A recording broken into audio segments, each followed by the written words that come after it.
Assalamualaikum warahmatullahi wabarakatuh. Sampurasun.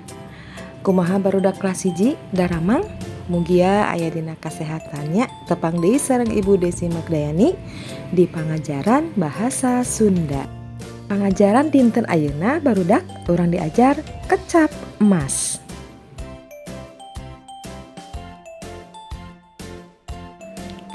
Sate acan ngawitan diajar barudak hayu urang baca heula basmalah sasarengan. Bismillahirrahmanirrahim. Kompetensi dasar dina pangajaran dinten ayeuna barudak aya dina nomor 4.4.2 nyaeta nyebutkeun kecap-kecap emas. Saya pisan, punten, tulung, hatur nuhun, jeung hapunten di kahirupan sapopoe. Tujuan pangajaranna nyata diharapkeun siswa bisa nyebutkeun kecap-kecap emas dina kahirupan sapopoe ka jalmi nu dipek kahormat sareng karerencangan nu sapantaran. Naon hartina kecap emas?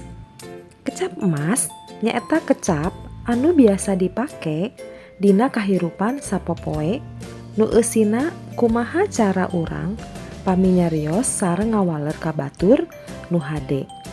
Pampangna mah ka jalmi anu dipika hormat ku urang atawa ka rerencangan sapantaran.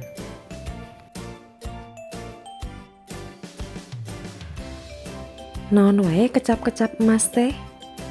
Tah barudak kecap emas aya 5 nyaeta sae pisan, punten, tulung, hatur nuhun, hapunten. Tah barudak ayeuna regepkeun nya hartina. Hapunten nyaeta maaf. Hatur nuhun hartosna terima kasih. Tulung nyaeta tolong. Punten hartosna permisi. Sae pisan hartosna bagus. Tah regepkeun barudak hartina nya. Alhamdulillahirabbil alamin barudak sakitu wae pangajaran ti Ibu dinten ayeuna dina pangajaran bahasa Sunda. Mugia urang sadayana tiasa praktekeun kecap emas ieu dina kahirupan sapopoe supados urang dipika resepnya ku batur ku sarerea anu aya di caket urang. Tah barudak mugia urang tepang deui engke dina video selanjutnya sareng Ibu Desi. Hatur nuhun kana perhatosanana. Tetap semangat diajar. Wassalamualaikum warahmatullahi wabarakatuh.